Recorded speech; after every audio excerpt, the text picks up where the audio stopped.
वाल्मिक कराड महाराष्ट्रातच असल्याची सूत्रांची माहिती। सीआयडीच्या पथकांकडून वाल्मिक कराडचा शोध सुरू। पुण्यातून 3 पथकं वाल्मिक कराडच्या शोधासाठी रवाना।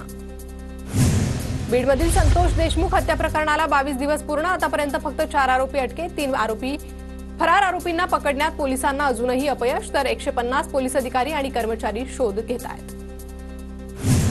संतोष देशमुखांचे भाऊ धनंजय देशमुख मनोज जरांगेंची भेट घेणार। सीआयडीने जबाब घेतल्यानंतर धनंजय देशमुख जरांगेंशी चर्चा करणार। बीड खंडणी हत्या अॅट्रॉसिटी प्रकरणातील फरार आरोपींची बँक खाती गोठवली। वाल्मिक कराडची 100हून अधिक खाती गोठवल्याची बाब उघडकीस। सीआयडीने आतापर्यंत 150 जबाब नोंदवले, सूत्रांची माहिती। तर मुख्यमंत्री फडणवीसांच्या आदेशानंतर कारवाई।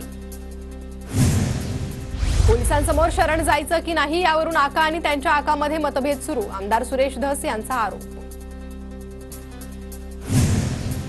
वाल्मिक कराडचा फडणवीस शिंदे दादांसोबतचा फोटो, राऊतांकडून ट्विट। वा क्या सीन है, नक्की कोण कुणाचा आका? संजय राऊतांचा वाल्मिक कराडच्या आकावरून सवाल। बीड सरपंच हत्येप्रकरणी 2 तारखेपर्यंत आरोपींना अटक न झाल्यास उपोषण करणार। पोलीस अधीक्षकांच्या भेटीनंतर खासदार बजरंग सोनवणेंचा इशारा। प्राजक्ता माळीबाबत माझ्या वक्तव्याचा गैरअर्थ काढण्यात आला। माझ्या वक्तव्यामुळे कुणाचंही मन दुखावलं असेल तर दिलगिरी व्यक्त करतो, सुरेश धस यांची प्रतिक्रिया।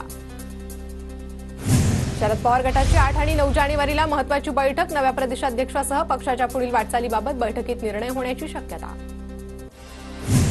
मंत्री शिवेंद्रराजे भोसले आणि जयकुमार गोरे आज मंत्रिपदाचा पदभार स्वीकारणार। शिवेंद्रराजेंकडे सार्वजनिक बांधकाम तर जयकुमार गोरेंकडे ग्रामविकास आणि पंचायत राज खात्याची जबाबदारी।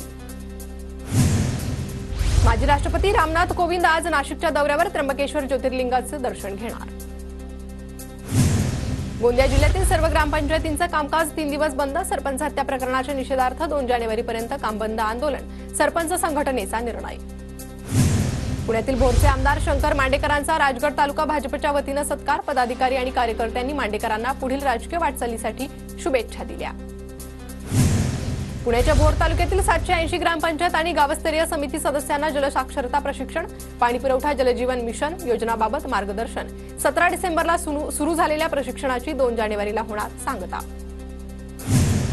पुण्याच्या हडपसरमधील हॉटेल व्यावसायिक सतीश वाघ हत्या प्रकरण, आरोपींच्या बँक खात्यांचा तपशील तपासणार, तर मोहिनी वाघची येरवडा कारागृहात रवानगी। भीमा कोरेगाव विजय स्तंभाला अभिवादन करण्यासाठी येणाऱ्या भीमसैनिकांना टोल माफ करा। आरपीआयच्या सचिन खरात यांची मुख्यमंत्र्यांकडे मागणी। 31 निमित्त राज्यातील दारूची दुकानं, पब आणि बारच्या वेळेत वाढ। पब आणि बार पहाटे 5 वाजेपर्यंत सुरू ठेवण्याची परवानगी। 31 डिसेंबर आणि नववर्षाच्या स्वागतासाठी पर्यटक कोकणात। रत्नागिरीतील आरेवारेमध्ये झीपलाईनचा आनंद घेण्यासाठी पर्यटकांची गर्दी। पुण्यातील सर्वपक्षीय मराठा समाज येत्या रविवारी 5 जानेवारीला आक्रोश मोर्चा काढणार। बीड आणि परभणी घटनेच्या निषेधार्थ लाल महाल ते जिल्हाधिकारी कार्यालयामार्गे मोर्चा। नववर्षाच्या स्वागतासाठी मुंबईकर सज्ज। 15,000 पोलिसांचा फौजफाटा तैनात। ड्रंक अँड ड्राईव्हच्या विरोधात पोलीस विशेष मोहीम राबवणार। 31 डिसेंबर आणि नववर्षाच्या स्वागतानिमित्त मीरा भाईंदर वसई विरार आयुक्तालयातर्फे पोलिसांचा कडक बंदोबस्त। राज्य उत्पादन शुल्क विभागही सक्रिय, भरारी पथकांची नियुक्ती। पुण्यात 31च्या पार्श्वभूमीवर पोलिसांचा कडक बंदोबस्त। 3000 पोलीस तैनात राहणार। दारू पिऊन गोंधळ घातल्यास कारवाई होणार। छत्रपती संभाजीनगरमध्ये 31 निमित्त पोलीस प्रशासन सज्ज। रात्री 8 ते पहाटे 5 वाजेपर्यंत 1500 पोलीस तैनात असणार। संभाजीनगर शहर पोलीस आणि राज्य उत्पादन शुल्क विभाग ॲक्शन मोडवर। पुण्याच्या भोरमध्ये 31 डिसेंबरच्या पार्श्वभूमीवर पोलीस प्रशासन अलर्ट मोडवर। धुडगूस घालणाऱ्या अतिउत्साही नागरिकांवर पोलिसांची करडी नजर। पुण्याच्या डेक्कन आणि छावणी भागात आज वाहतुकीत बदल। नववर्षाच्या स्वागताच्या पार्श्वभूमीवर वाहतूक विभागाचा निर्णय। दिल्लीतील हनुमान मंदिरातही भाविकांची गर्दी। सरत्या वर्षाला निरोप देण्यासाठी भाविकांची मांदी आली।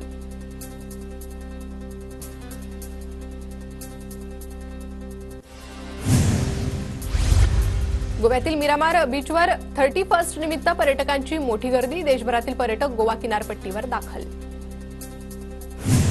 गोव्यातील 80% हॉटेल बुक झाले, तर गर्दी वाढल्यानं हॉटेल्स रूमच्या भाडेदरातही वाढ। जास्त प्रमाणात पर्यटक असल्यामुळे गोव्यातील कसिनोही हाऊसफुल। 31ला होणाऱ्या गर्दीच्या पार्श्वभूमीवर टायगर आणि लायन्स पॉइंट आज आणि उद्या पर्यटकांना बंदी। पोलिसांचा बंदोबस्त तैनात, तर लेण्यांसह गडांवर दारू पिण्यास मनाई। मद्यप्राशन करून वाहन चालवल्यास किंवा रस्त्यावर गोंधळ घातल्यास थेट कोठडीत रवानगी. 31 निमित्त नागपूर पोलीस आयुक्त रवींद्र सिंघल यांचा इशारा. नागपूर शहरात येणाऱ्या मार्गांवर नाकाबंदी. कल्याणच्या खडकपाडा परिसरात तरुणीवर अत्याचार करणाऱ्या भोंदू बाबाला अटक. कौटुंबिक समस्येचं निराकरण करण्याच्या बहाण्यानं 25 वर्षीय तरुणीवर अत्याचार.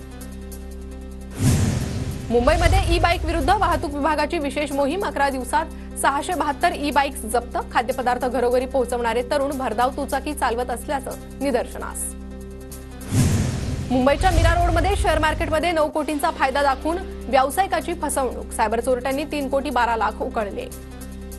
सहलींसाठी एसटी बसेसला भरघोस प्रतिसाद. शालेय सहलींमधून एसटी विभागाच्या पिंपरी चिंचवड डेपोला 24 लाखांचा महसूल. नोव्हेंबर ते जानेवारीत 167 बस बुकिंग.